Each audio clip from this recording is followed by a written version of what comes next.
Get out of that door, you filthy animal! Sir, the train driver has collapsed. Collapsed? And you think you can fix it? Clayton Moore Jr. pushed the teenager back. Look at you! You stink! You're disgusting! Go back to the hole you crawled out of! 200 passengers watched the scene. No one moved. Sir, please. Someone will die. Shut up, what are you? A black guy know besides picking up trash? The train shook violently. Luggage flew everywhere. Miles Preston didn't flinch. He opened an old leather-bound notebook. Calmly. 90 miles an hour. 4 minutes to Coleman Bridge. 206 people on board. You just wasted 30 seconds of their lives. Clayton's face turned pale. What happened next in that train car? No one on the train could have foreseen it. 6 hours earlier, the kitchen smelled like black coffee and old wood. Edna Preston stood at the counter in her faded blue apron, 78 years old. Hands that had buried a husband, raised a grandson, and never once trembled in front of strangers. She poured 2 cups of coffee, slid one across the table. Miles sat with his rejection letter spread flat in front of him. Ridgeway Rail Academy. 1 paragraph, no explanation, just, after careful review, we regret to inform you that your application does not meet our current standards. He had graduated top of his class in mechanical engineering, built a working scale model of a locomotive braking system for his senior project. The judges gave him a standing ovation. His teacher wrote a recommendation calling him the most naturally gifted engineering mind I have seen in 23 years of teaching. Does not meet our current standards. Miles had read that line so many times the ink was starting to fade under his thumb. Edna didn't say much about it. She never did when the wound was fresh. She let silence do what silence does. Hold the weight until you are ready to carry it yourself. But this morning was different. She reached into the cabinet above the stove, the one Miles had never been allowed to open, and pulled out a leather notebook. Brown, cracked along the spine, pages yellow with age. The old Ridgeway Rail logo stamped faintly on the cover. Take this with you today. Miles looked up. He knew what it was. He had seen his grandfather write in it 1,000 times. But Edna had never let him hold it. Not once since Harold died. Grandma, I can't. You can, and you will.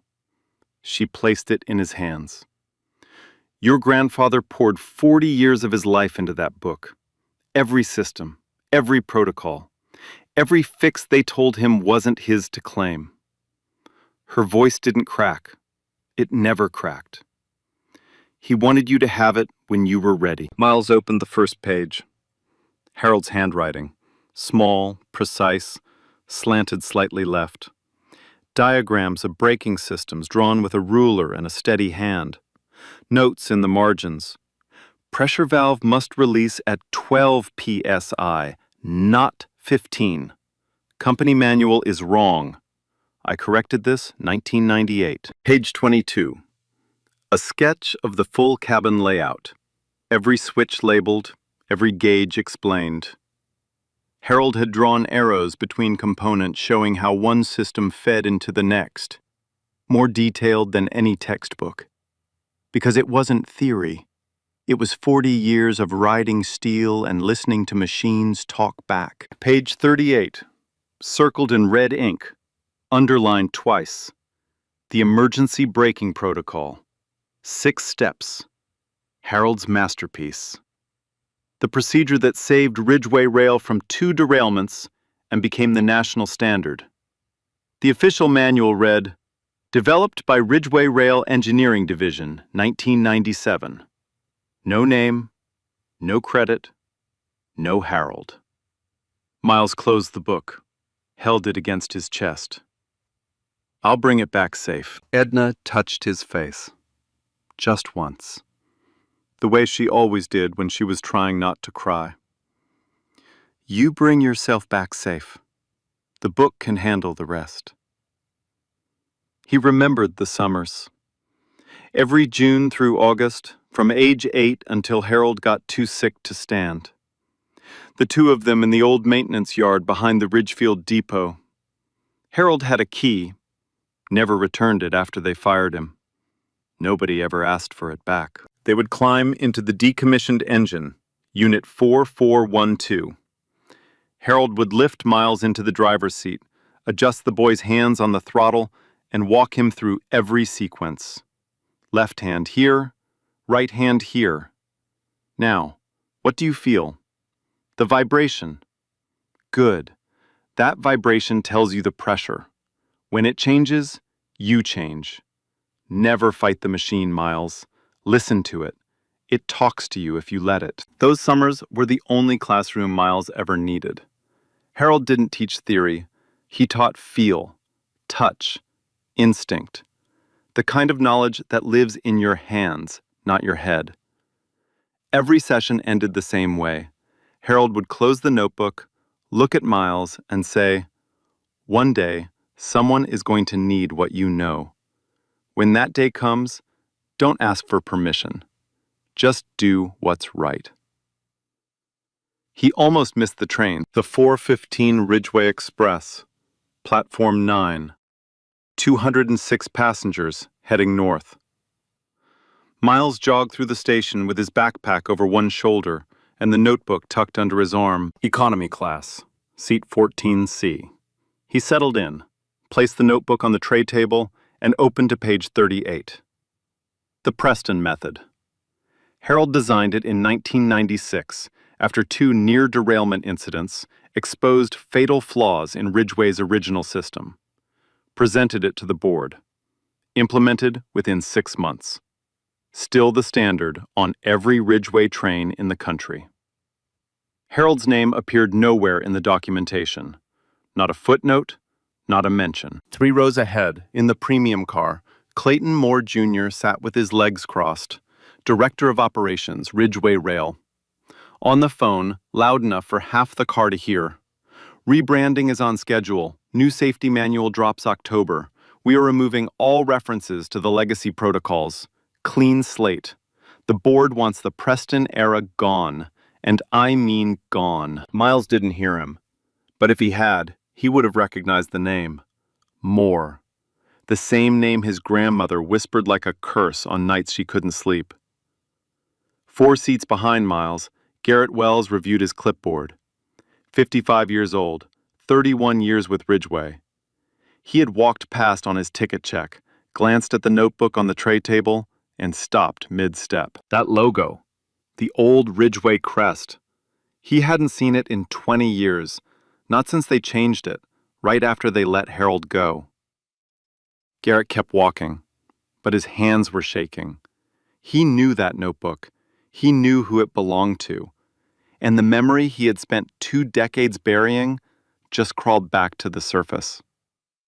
At 4:52 p.m., the train cruised at 88 miles per hour through the Ashland Valley corridor. The driver, Bill Thornton, 20-year veteran, felt the headache start around 4:30. Pressure behind his left eye, tingling down his right arm. 30 more minutes to the next stop. He could make it. He couldn't. At 4:52, Thornton's left hand slipped off the throttle. His body tilted. His forehead hit the control panel. He slid to the floor.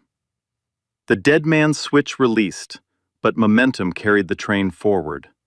88, 89, 90. The lights flickered twice.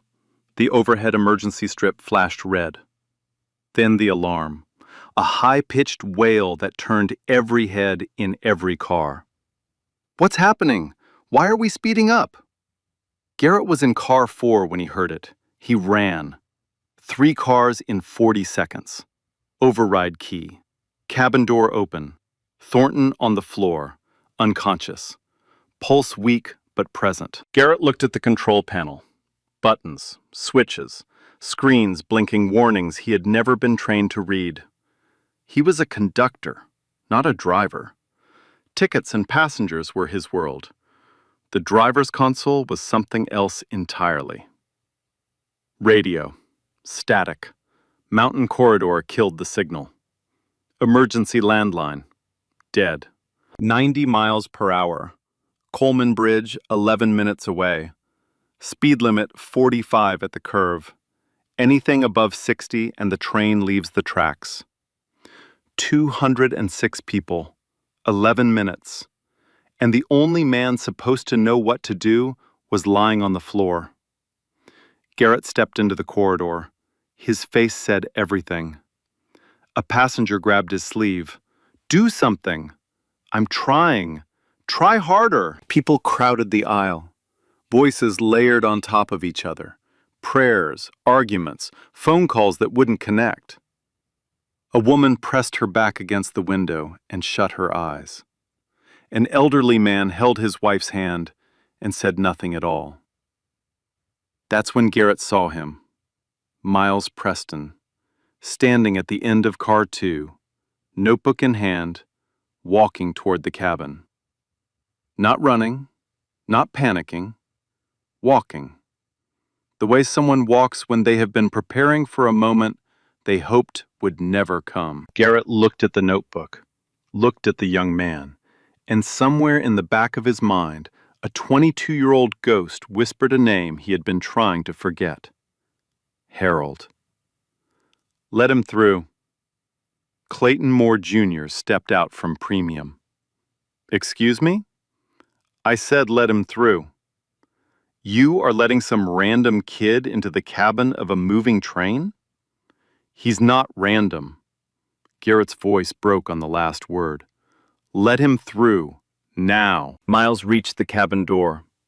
He didn't ask permission. He didn't explain. He looked at Garrett, and Garrett looked back.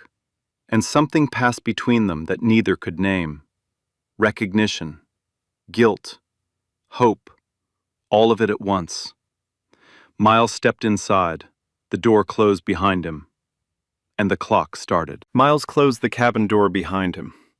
The noise, the screaming, the alarm, the chaos dropped to a low hum behind the steel. Inside, it was just him, the unconscious driver on the floor, and the control panel stretching across the front wall, blinking red warnings like a heartbeat running out of time. He set the notebook down on the console. His hands were shaking, but his mind was clear. Opened it to page 38. His grandfather's handwriting stared back at him, steady, patient, certain. The opposite of everything Miles felt right now. 91 miles per hour. The speedometer needle sat just past the red line. He looked at the panel. The layout was newer than the one Harold had sketched. Digital screens where there used to be analog gauges, touchpads instead of manual switches. But underneath the upgrades, the bones were the same architecture, the same logic. Harold's logic. Miles placed his left hand on the throttle. His right hand hovered over the braking console. He closed his eyes for half a second. What do you feel? The vibration. Steady. Deep. Coming from the wheels, through the floor, up through the console, into his fingertips.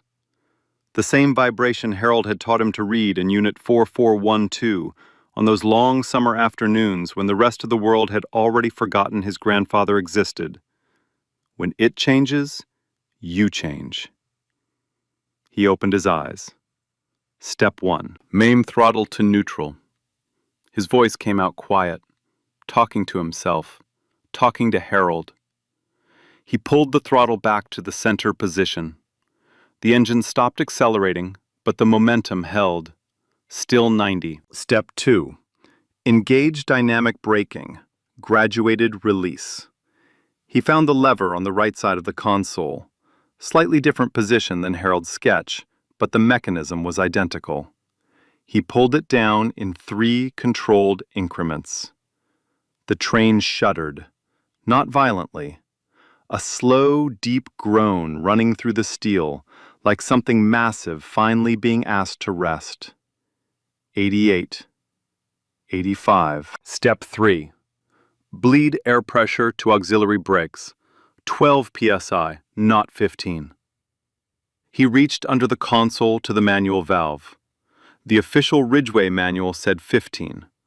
Harold's notebook said 12. Harold was right then. Harold was right now. He turned the valve. The hiss of compressed air filled the cabin. 80. 75. Step 4. Distribute braking force across all axles, rear to front sequence. His fingers moved across the touchpad, selecting each car's braking unit in reverse order. The way Harold had figured out reduced the risk of jackknifing by 60%. No textbook taught this. Harold had learned it by feel, by years of listening to what the machine was telling him when nobody else bothered to listen. 70. 65. Step 5. Reduce to 40 before the curve. Hold. Coleman Bridge was 4 minutes away. The curve required 45 or under. Miles aimed for 40. He kept his hand on the dynamic brake, adjusting pressure with micro movements the way Harold had shown him. Gentle, patient, never forcing. The needle dropped. 60. 55. 50. The train leaned gently into the curve. The wheels sang against the rails, a high, clean sound, almost peaceful. 45. 42. 40. Step 6. Full stop. Apply parking brake. Miles pulled the final lever. The train exhaled, a long, slow release of pressure and momentum and 22 years of silence. The wheels locked. The steel groaned one last time. And then nothing. No movement. No sound. Just the ticking of cooling metal and the faint hum of electrical systems powering down. The speedometer read 0. Miles stood alone. His hands were trembling now. They had waited until it was safe to shake. He looked down at the notebook. Page 38. Harold's 6 steps. Every single one had worked exactly as written. 22 years after they erased his name, Harold Preston had just saved 206 lives. Behind the cabin door, silence. Then a single voice. Then another. Then the sound Miles would never forget as long as he lived. 200 people realizing at the same moment that they were still alive. The applause started in car 1 and rolled backward through every car like a wave. People were standing, crying, holding strangers and saying thank you to no one in particular and everyone at once. Garrett Wells opened the cabin door. He looked at the speedometer. 0. He looked at the notebook on the console. He looked at Miles. His eyes were red. That sequence you just ran, Garrett's voice was barely a whisper. Your grandfather wrote it. I have watched train drivers use it for 20 years. None of them knew where it came from. Miles didn't answer. He picked up the notebook, closed it carefully, held it against his chest the same way he had held it in his grandmother's kitchen that morning. A woman pushed past Garrett and grabbed Miles in a hug so tight he couldn't breathe. She was sobbing. Thank you. Thank you. I have 2 kids at home waiting for me. Thank you. An elderly man shook his hand with both of his own. God bless you, son. God bless you. One by one they came. Strangers, touching his shoulder, squeezing his arm, looking at him like he was something they had never seen before. An 18-year-old black kid from the economy car, who had just done what no one else on that train could do. Clayton Moore Jr. did not come. He stood at the far end of the corridor, with his phone pressed to his ear, speaking in a voice so low it was almost a hiss. His face had gone from white to red. His jaw was clenched tight. He was already making calls, already building walls. Through the window of car 3, Sophie Adams lowered her phone. She had recorded everything. From the moment Clayton shoved Miles in the aisle to the moment the train stopped, every second, every word, every ugly thing Clayton had said. She opened her social media app, typed 4 words, "Watch what just happened," and pressed share. By the time the rescue crews arrived 18 minutes later, the video had 400,000 views. By midnight, it would cross 2 million. The paramedics carried Bill Thornton out on a stretcher. Stable. The doctors would later confirm a minor stroke. Treatable. Recoverable. The police took statements. The local news crew arrived with cameras and microphones. They pointed them at Clayton Moore Jr. first, because he was wearing the most expensive suit. Clayton straightened his tie, stepped in front of the lens like he had done it 100 times. Ridgeway Rail's safety systems performed exactly as designed today. Our protocols ensured the safe deceleration of the train and the protection of all passengers on board. He said it without blinking, without shame, without once mentioning the name of the 18-year-old who had actually stopped the train. But Sophie's video was already everywhere. And in the comments, one question kept repeating itself from thousands of strangers who had just watched an 18-year-old save 200 lives while a man in a suit tried to stop him. Who is that kid? Nora Caldwell saw the video at 6:47 p.m., sitting at her desk at the National Herald newsroom. She watched it 3 times. Then she picked up her phone and started dialing. She could smell a bigger story underneath. Something old, something buried, something somebody had paid very good money to keep hidden. 3 days later, a letter arrived at the Preston house.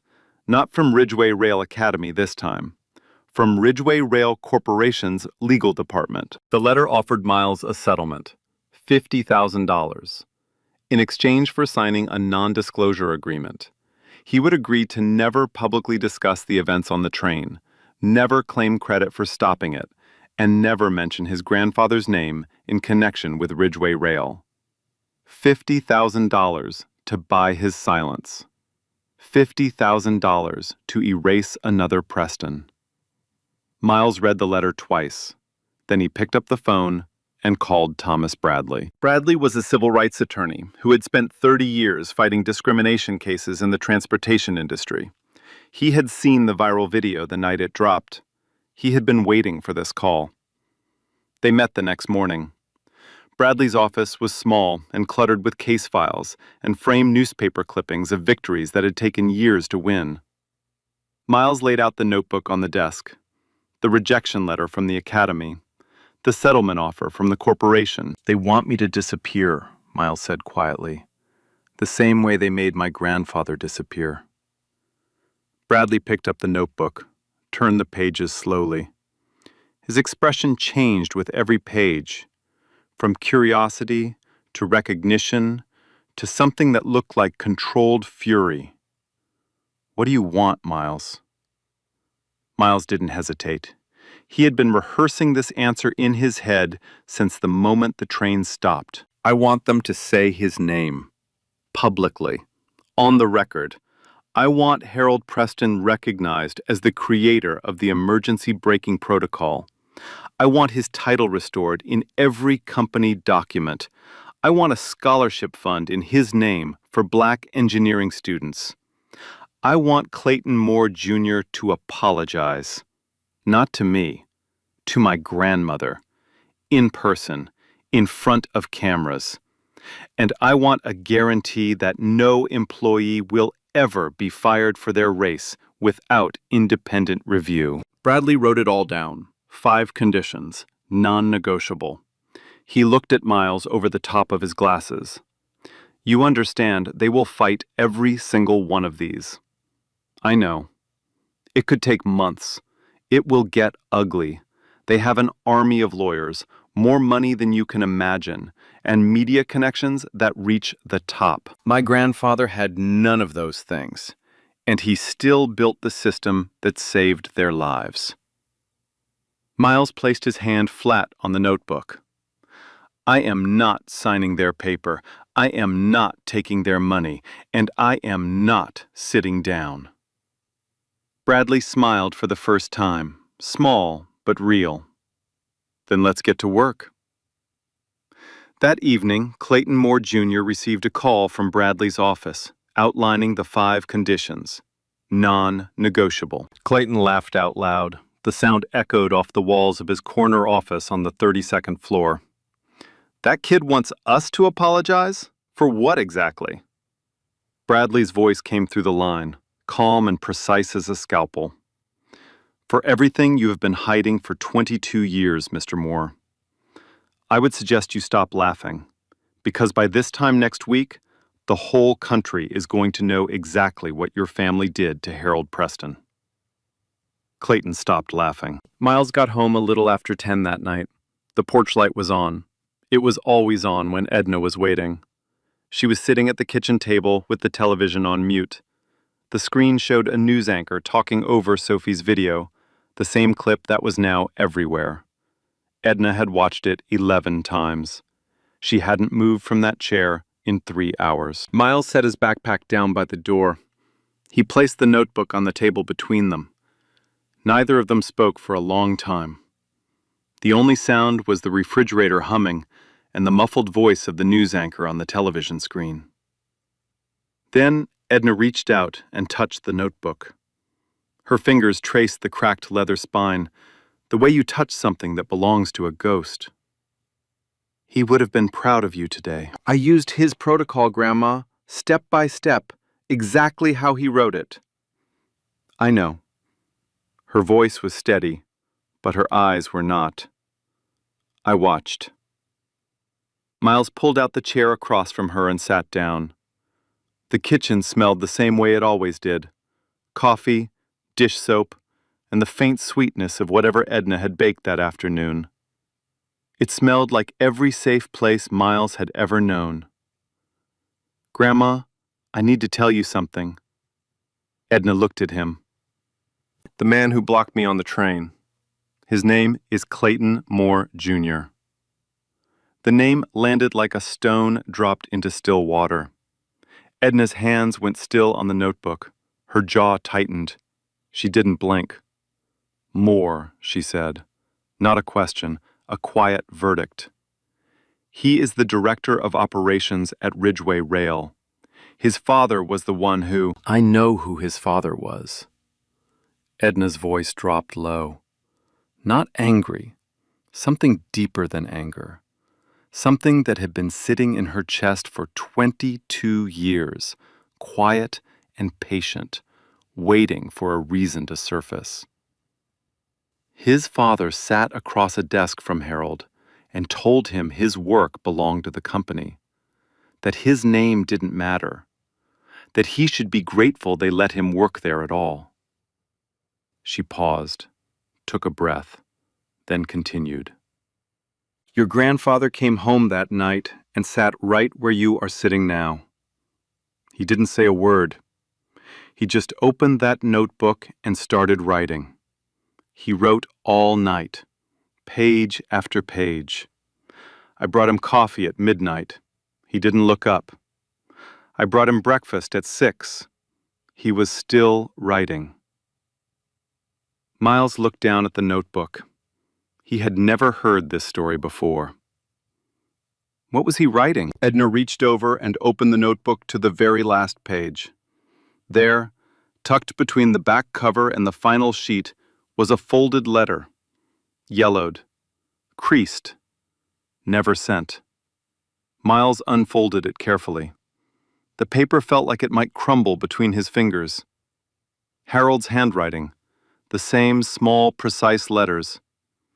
But these words were different from the technical notes and diagrams that filled the rest of the book. These words were personal. To the Board of Directors, Ridgeway Rail Corporation. I am writing this letter not to ask for my job back. I am writing it because I need you to know that I existed. I designed the emergency braking protocol that your company now uses on every train in your fleet. I tested it. I refined it. I risked my career to present it to you when your own engineers said it couldn't be done. You took my work. You removed my name. You told me to be grateful. I am not grateful. But I am not angry either. I am tired. I am tired of being erased. I don't need your money. I don't need your title. I need you to remember that I was here, that I built something that mattered, that my name was Harold James Preston, and I mattered too. Miles put the letter down. His hands were shaking. Edna watched him. She had read that letter 100 times over the past 22 years. Every word was carved into her memory like scripture. "He never sent it," she said softly. "He said there was no point. He said they would throw it away." Miles folded the letter and placed it back inside the notebook. He pressed his palm flat against the cover. They are not going to throw it away this time. Edna looked at her grandson for a long, still moment. Then she nodded once, got up from the table, put the kettle on, and for the first time in 22 years, something in her shoulders loosened, just slightly, like a door that had been locked for decades had finally been cracked open from the inside. The next afternoon, there was a knock at the front door. Edna opened it. Garrett Wells stood on the porch in civilian clothes. No uniform, no clipboard. Just a man in a wrinkled shirt who looked like he hadn't slept in 2 days. "Mrs. Preston, my name is Garrett Wells. I worked with your husband." Edna studied him for a long time. Then she stepped aside and let him in. They sat in the living room. Miles stood near the window, arms crossed. Garrett sat on the edge of the couch with his hands between his knees, like a man sitting in a confession booth. "I was 33 years old when they fired Harold," Garrett began. His voice was thin, carefully controlled. "I had been with the company for 3 years. I was in the room when Clayton Moore Sr. told Harold that the braking protocol was company property, that Harold had no claim to it, that if he pushed the issue, they would find grounds to terminate him." "And what did you do?" Miles asked from the window. Garrett's eyes dropped to the floor. "Nothing. I did nothing. I sat in that room and I watched it happen, and I told myself it wasn't my fight." The silence in the room was heavy enough to touch. 2 weeks later, they manufactured the incident report, said Harold had violated safety procedures during a routine inspection. It was a lie. Everyone in the department knew it was a lie. But nobody said anything. Because if they went after Harold Preston, a man who had given them their best safety innovation in 30 years, they could go after anyone. Garrett looked up at Edna. His eyes were wet. "He looked at me on his way out, your husband. He didn't say a word, but his eyes said, 'You could stop this.'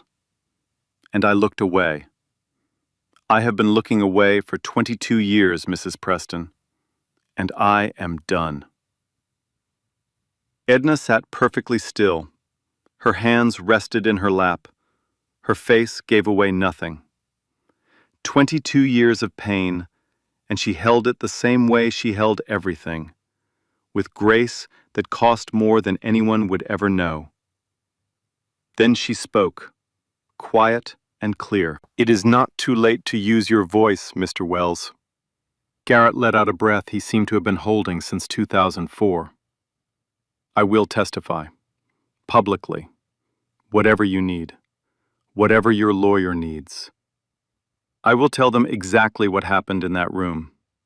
Every word, every name, every lie." Miles uncrossed his arms. He looked at Garrett, this man who had carried guilt like a stone in his pocket for 2 decades, and felt something he didn't expect. Not anger, not contempt, something close to respect. Because it takes a different kind of courage to admit you were a coward. While Garrett was confessing in the Preston living room, Nora Caldwell was digging. She had spent the past 48 hours pulling every thread she could find. Freedom of information requests, former employee interviews, public records from the Ridgeway Rail Safety Board. And she had found something. A set of internal meeting minutes from March 2004. The meeting where the board voted to adopt Harold's braking protocol. The minutes were supposed to be classified, but a former secretary, now retired and tired of keeping secrets, had kept a personal copy. The document read, Motion to adopt emergency braking protocol as designed by H. Preston, senior engineer. Motion carried unanimously. Action item. Reassign protocol credit to engineering division. Remove individual attribution per C. Moore directive. Remove individual attribution per C. Moore directive. There it was, in black and white, not a rumor, not a suspicion, a direct order from Clayton Moore Sr. to steal Harold Preston's work and erase his name. Nora kept digging. She found 3 more cases. 3 other black engineers who had been pushed out of Ridgeway Rail between 2002 and 2006. Different departments, different supervisors, same pattern. Contribution, credit theft, manufactured violations, termination. It wasn't one man's grudge. It was a system, a policy, a pattern so consistent it could only be deliberate. She wrote it all down. She called Miles that same evening. I am writing the story, but I need your help. I need the notebook. What for? Your grandfather's handwriting, his original diagrams. If I can match them line by line against the official Ridgeway Protocol documents, we have physical proof that Harold created the system. Not circumstantial, not testimonial. Physical. The kind of proof no lawyer can argue away. Miles looked at the notebook sitting on the kitchen table. Harold's life work. His grandmother's most sacred possession. I will bring it to you tomorrow. That weekend, Miles drove out to the old Ridgefield maintenance yard. The gate was chained shut, a faded warning sign wired to the links. The chain was rusted through. One good pull, and it broke apart in his hands. The yard was overgrown. Weeds pushed through cracked concrete. The maintenance building, where Harold had spent 40 years of his life, was a skeleton of peeling paint and broken windows. Rain had gotten in. Birds had nested in the rafters. The company had let it rot the same way they had let Harold's memory rot. Miles walked through the main hall. His footsteps echoed off the concrete floor. Dust floated in the shafts of afternoon light coming through the shattered windows. He found what he was looking for on the back wall of the main workshop. A plaque, wooden, mounted behind glass that was now cracked and clouded with age. The plaque listed every senior engineer who had worked at the Ridgefield facility between 1970 and 2010. 12 names. 12 men who had built the trains that connected half the country. Evenly spaced, neatly engraved. But between the 11th and 12th name, there was a gap. A blank space where a name had been removed. And over that space, someone had painted a thin layer of white primer. Carefully, deliberately, as if they could make a man disappear with a coat of paint. Miles reached up and pressed his thumb against the white patch. He rubbed, slowly, gently, the way you uncover something fragile. The primer flaked away. Underneath, letter by letter, a name appeared. Harold J. Preston, senior engineer. Miles stood there for a long time, his thumb still pressed against the glass, his grandfather's name glowing faintly under the dust and the paint and the years of silence. I see you, Grandpa. He took out his phone, photographed the plaque, sent it to Nora Caldwell with one line. They painted over his name, but it is still there. Then he sat down on the floor of the empty workshop, opened the notebook to a random page, read Harold's handwriting in the quiet afternoon light. And for the first time since the train stopped, Miles allowed himself to feel the full weight of what he was carrying. Not just a notebook, not just a protocol, but the entire unlived life of a man who had deserved so much more than the world had given him. The sun moved across the floor. The shadows grew long. And somewhere in that silence, Harold Preston sat beside his grandson one more time. The first attack came on a Monday morning, Ridgeway Rail Corporation issued a formal press release at 8 a.m. sharp.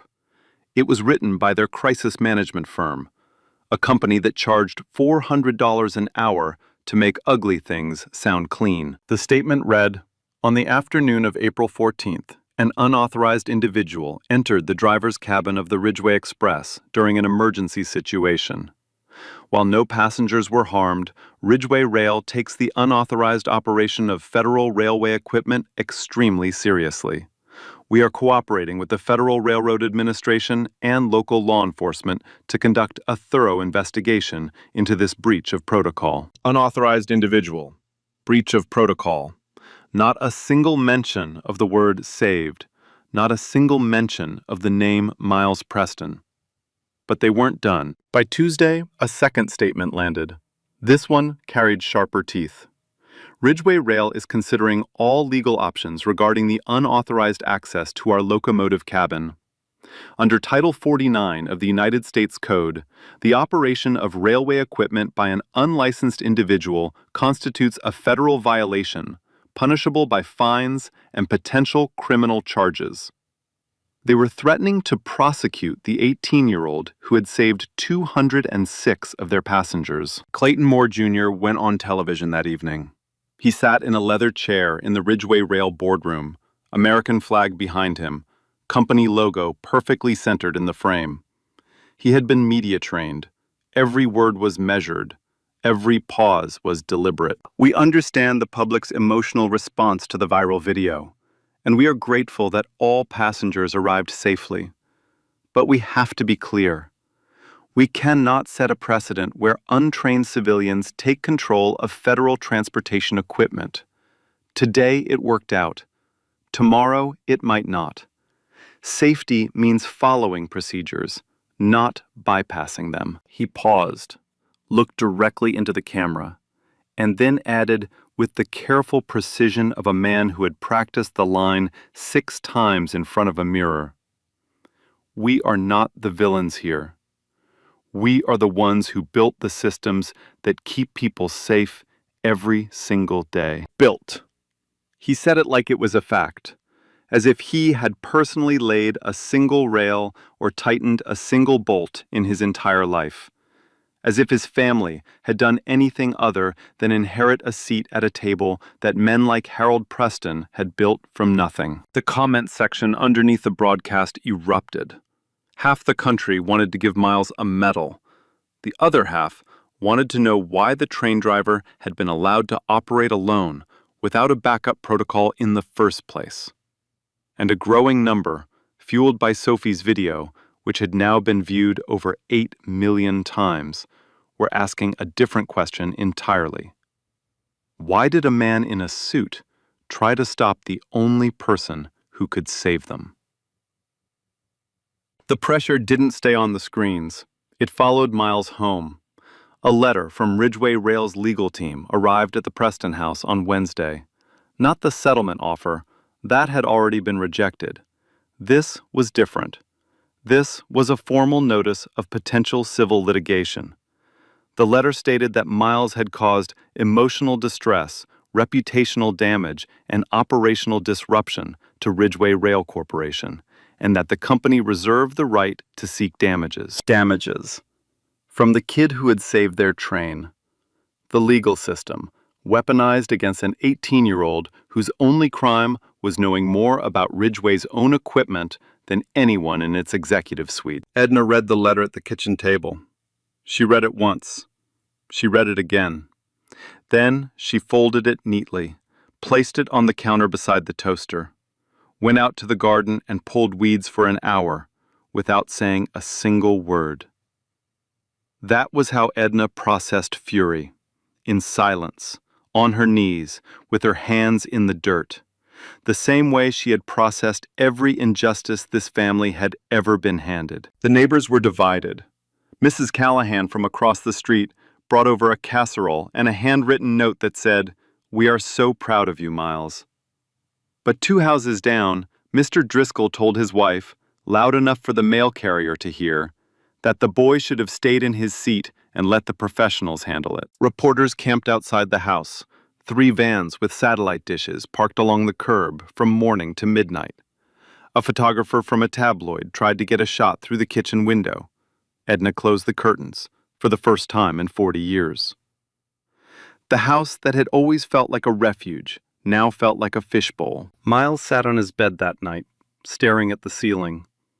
The notebook lay on the nightstand beside him, next to the rejection letter from the academy and the legal threat from the corporation.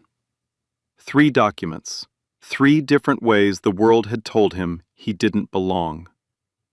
"Maybe I should have just stayed in my seat," he said to no one.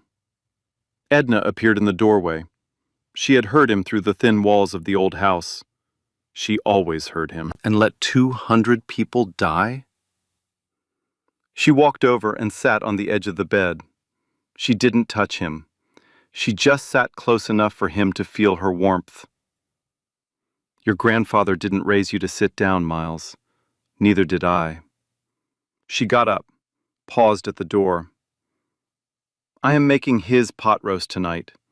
The one with the carrots, the way Harold liked them. Wash your hands and come downstairs." It was the smallest thing in the world. A pot roast, carrots, a grandmother's kitchen on a Wednesday evening. But in that moment, it was the only thing holding Miles Preston together. And sometimes that is all it takes. One warm meal from someone who loves you to remind you why you stood up in the first place.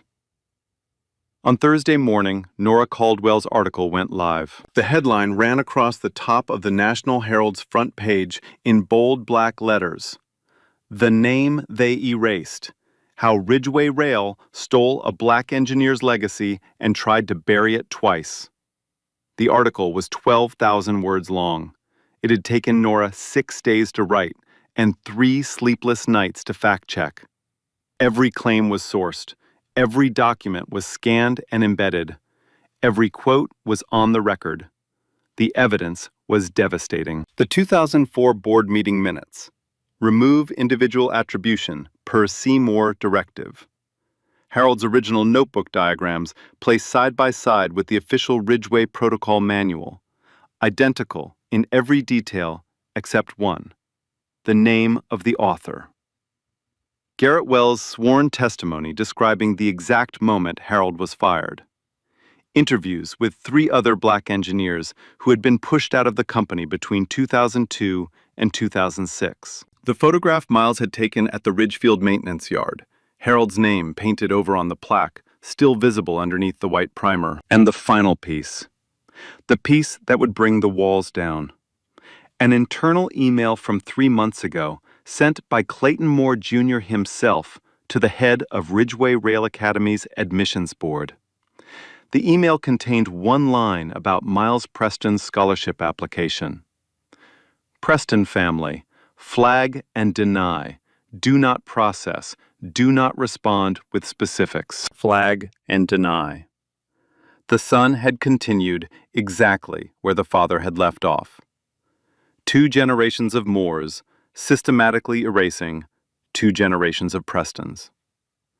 Not out of negligence, not out of oversight, out of deliberate, documented, institutional malice. The article included a timeline showing how the Preston Protocol, as Nora had named it in the piece, had prevented at least 14 serious incidents since its adoption in 1997. 14 times Harold's work had saved lives. 14 times his name had been absent from the safety record.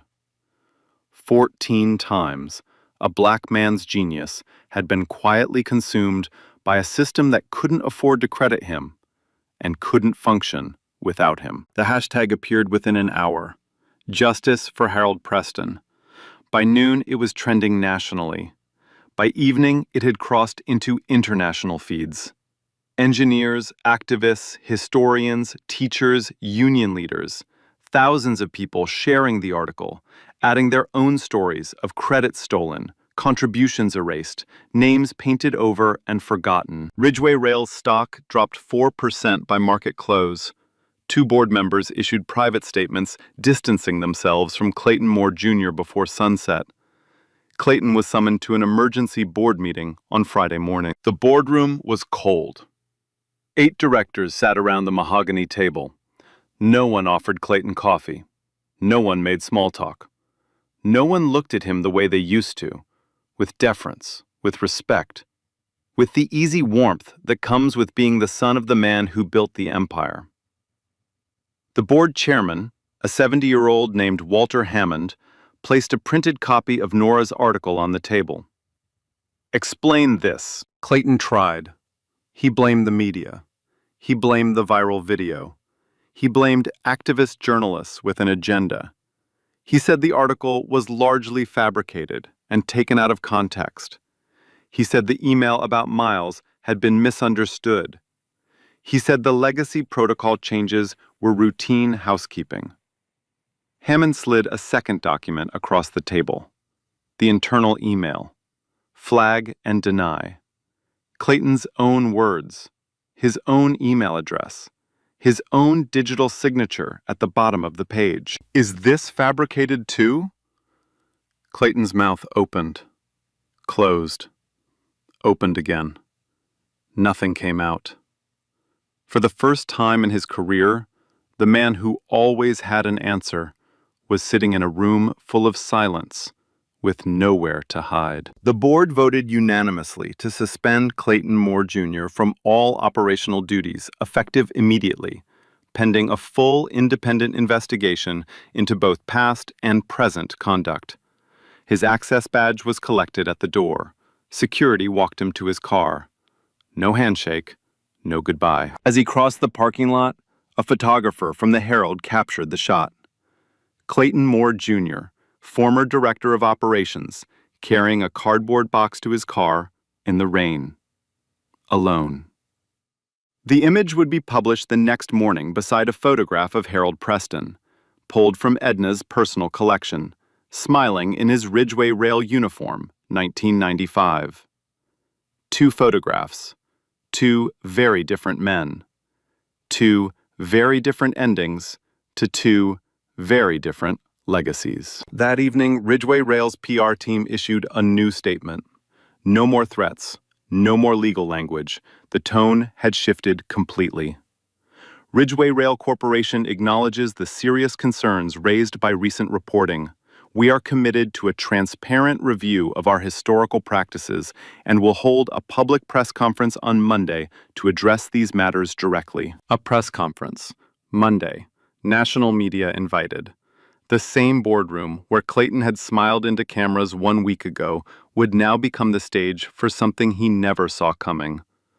Thomas Bradley called Miles at 9 that night. They are scared. They want to get ahead of this before it spirals further. They will try to give a surface apology, acknowledge mistakes, promise reforms, avoid naming names. Classic damage control playbook. What do? We show up, and we do not let them control the story. You have 5 conditions, Miles. Monday is the day we put them on the table in front of the entire country. Miles hung up the phone. He sat alone in his room. The notebook lay open on his lap. He turned to the last page, Harold's unsent letter. He read the final line one more time. I need you to remember that I was here. Miles picked up a pen, and underneath his grandfather's last words, in his own handwriting, he added one line. They will say your name tomorrow, Grandpa. I promise. He closed the notebook, set it on the nightstand, turned off the light.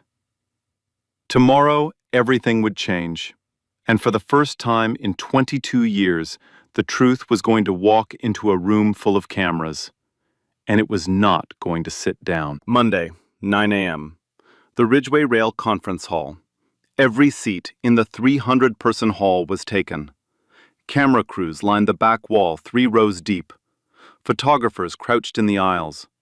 Reporters from every major outlet sat with notebooks open and phones recording. The Ridgeway Rail logo hung behind the podium, the new one, the one they had redesigned after they erased the old era. Underneath it, a long table with microphones, 4 chairs, water glasses that no one would touch. Edna Preston sat in the second row. She wore the navy blue dress she had worn to Harold's funeral. She sat with her hands folded in her lap and her back straight as a rail. She had not been inside a Ridgeway building in 22 years. The last time she had walked through a Ridgeway door, she had been picking up Harold's personal belongings in a cardboard box while a security guard watched to make sure she didn't take anything that belonged to the company. Miles sat beside her. The notebook was in his hands. Thomas Bradley sat on his other side, briefcase on the floor between his feet, calm as a man who had done this 100 times and never once lost his nerve. Garrett Wells sat 3 rows behind them. He had put on a suit. It didn't fit well. He kept pulling at the collar. At exactly 9:15, the Ridgeway Rail interim spokesperson, a woman named Patricia Holt, who had been brought in from corporate communications 2 days earlier, stepped up to the podium. She was polished and visibly uncomfortable. Good morning.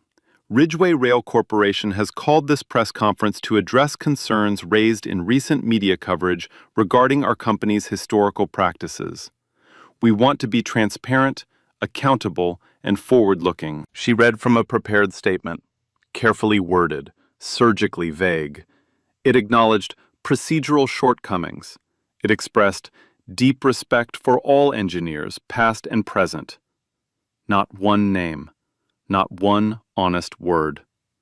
She paused, prepared to move into the future initiatives portion, diversity programs and scholarship funds, with no names attached. Thomas Bradley stood up. With respect, Ms. Holt, my client has a statement he would like to make. The room shifted. Every camera turned. Patricia looked at the Ridgeway legal team sitting in the front row. One of them gave a barely perceptible nod. They couldn't refuse, not with the cameras rolling, not with the whole country watching. Patricia stepped aside. Miles Preston stood up. He buttoned his jacket with one hand. The notebook was in the other. He walked to the podium with the same steady walk he had used on the train, unhurried, unafraid, as if he had been walking toward this moment his entire life. He set the notebook on the podium, opened it to the last page. Harold's unsent letter on the left, his own handwritten promise on the right. He looked out at the room full of cameras and microphones and strangers. And then he spoke. 22 years ago, a man named Harold Preston sat at a desk in this company and designed the emergency braking system that is still used on every Ridgeway train today. That system saved 206 lives 2 weeks ago. It saved your lives. And nobody here has ever said his name. The room went silent. My grandfather didn't want money. He didn't want revenge. He wanted one thing, to be remembered for what he built. You took his work. You put your name on it. You fired him when he asked for credit. And when he died, you thought the story died with him. Miles paused. His voice was steady. His eyes were clear. He was not performing. He was speaking from somewhere so deep that every person in that room felt it in their own chest. But here is what you didn't count on. He taught me. Every summer, every afternoon, every page of this book. He placed his hand on the notebook. He poured everything he knew into a kid that everyone told him wouldn't amount to anything. He looked at the row where the Ridgeway executives sat, with something worse than anger.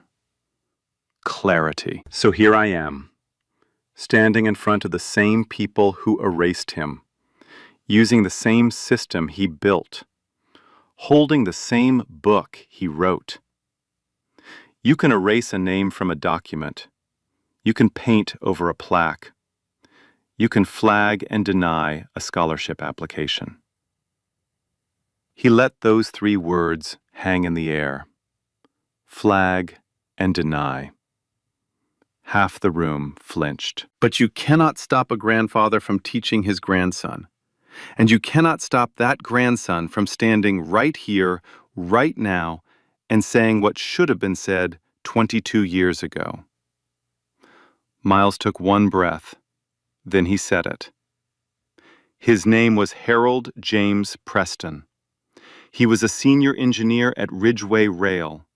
He designed the Preston Protocol. And he saved every single one of you. The silence held for 3 full seconds. Then it broke.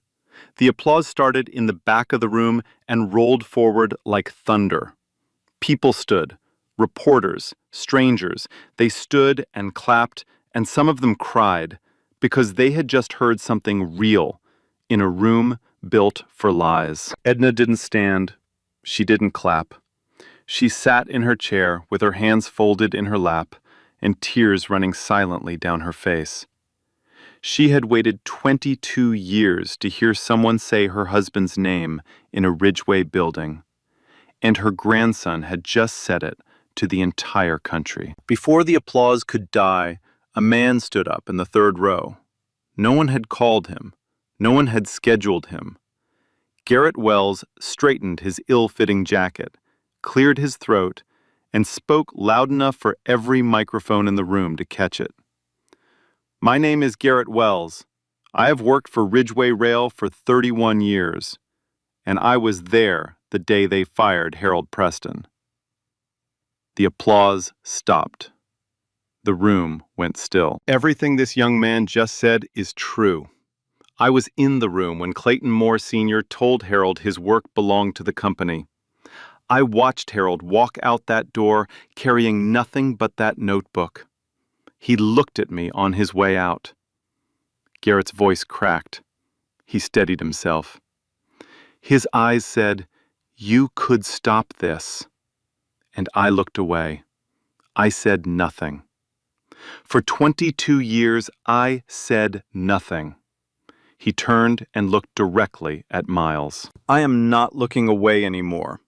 I am telling you, every person in this room, every person watching at home, Harold Preston built the system that keeps Ridgeway trains safe. He was fired for asking to be credited for his own work. The incident report was fabricated, and the company has known the truth this entire time. 2 more people stood. A retired engineer named Darnell Cooper, a former safety inspector named Raymond Foster, both black, both pushed out of Ridgeway during the same period, both silent for 2 decades. What Mr. Wells said is true. The same thing happened to me. And to me. Same playbook, same result. The room erupted. Reporters shouted questions. Cameras flashed.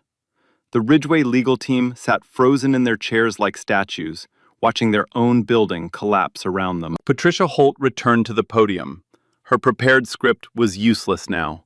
She looked out at the room, looked down at her notes, and made a decision that would define the rest of her career. She set the script aside. On behalf of Ridgeway Rail Corporation, I want to say what should have been said today from the beginning. We failed Harold Preston.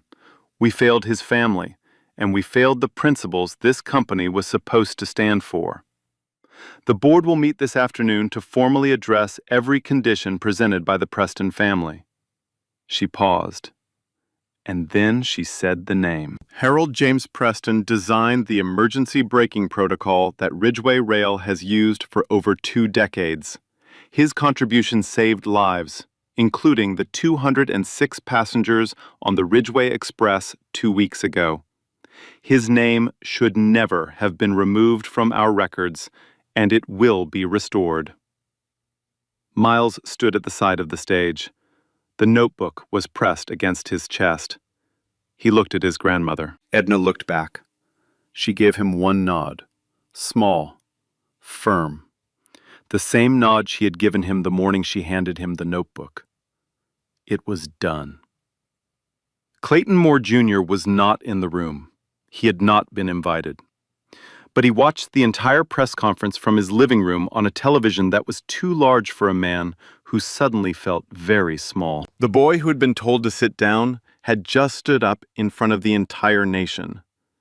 And the company that had spent 22 years erasing a name had just been forced to say it out loud, with the whole world listening. 6 weeks later, the sun came through the tall windows of the Ridgeway Rail headquarters lobby like it had been waiting for permission to enter.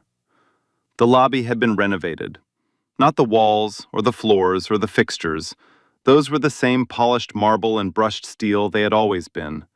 What changed was what hung on them, a new plaque, bronze, mounted at eye level beside the main entrance, where every employee, every visitor, every passenger who walked through those doors would see it before they saw anything else. Harold James Preston, Senior Engineer, Ridgeway Rail Corporation, 1978 to 2004. Creator of the Preston Emergency Braking Protocol. His work has saved thousands of lives.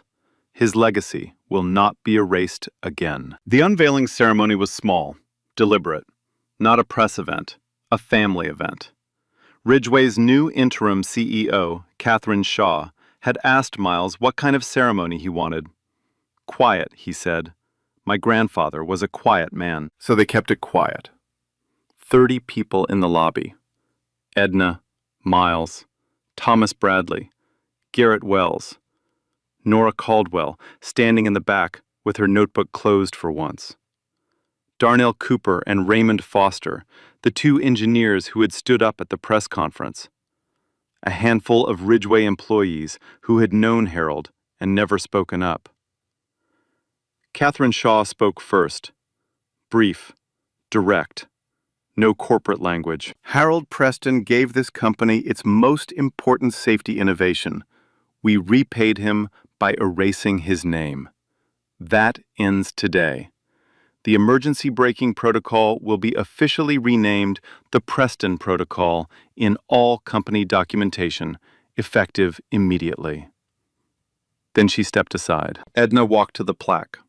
78 years old, navy blue dress, the same one she had worn to the press conference, the same one she had worn to Harold's funeral. She had told Miles this would be the last time she wore it for sadness.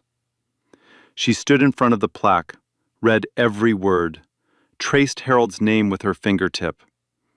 There you are, Harold. Her voice was barely a whisper, but in the silence of that lobby, every person heard it. Right where you belong. Miles stood behind her. He didn't speak. He didn't need to.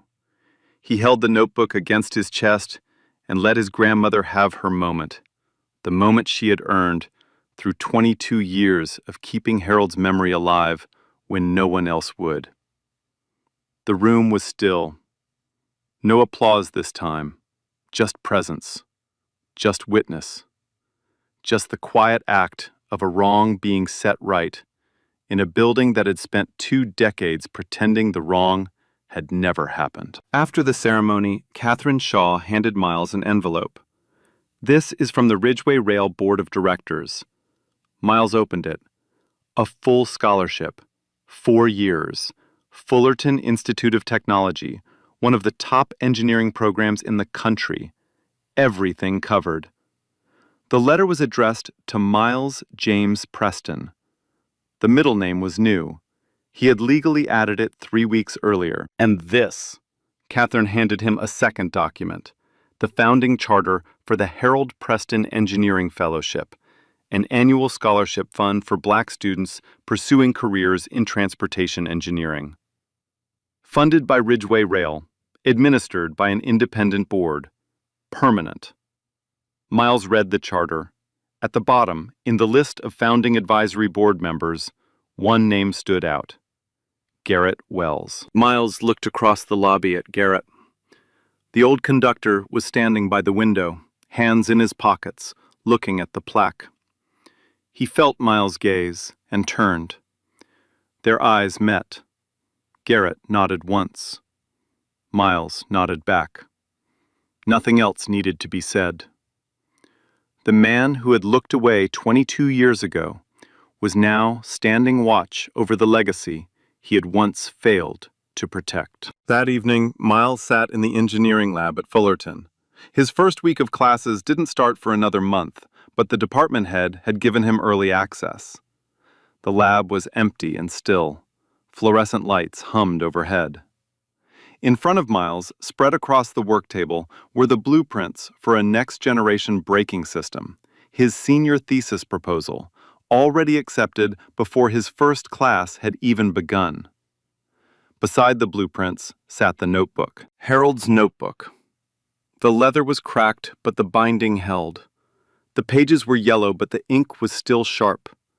Every diagram, every note, every correction, still there, still legible, still true. Miles opened it to the last page, Harold's unsent letter. Underneath it, his own handwriting from the night before the press conference. "They will say your name tomorrow, Grandpa. I promise." They had said it. In a boardroom. On television. On a bronze plaque in the lobby of the company that had tried to erase it. In a hashtag shared by millions. In a fellowship that would carry it forward for generations. Miles smiled. A real smile. He turned to the next blank page, the first empty page after 40 years of Harold's writing.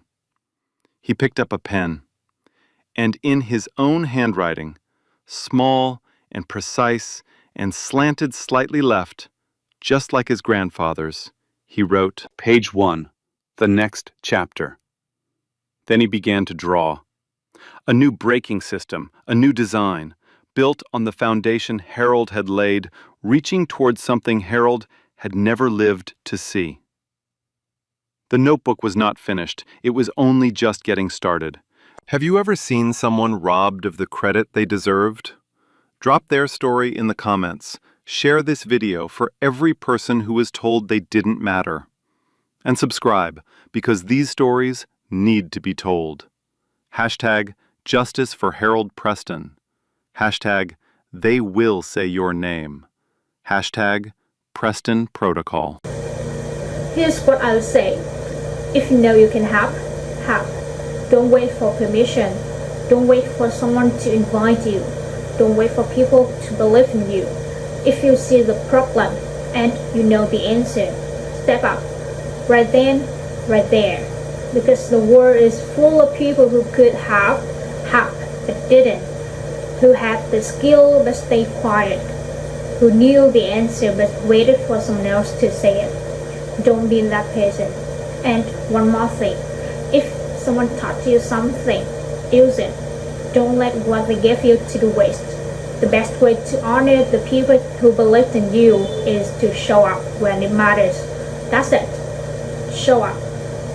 Do what you know how to do, and let the results speak for themselves. Like, share, and subscribe. Real stories, real justice every week. And remember, when your moment comes, don't ask for permission.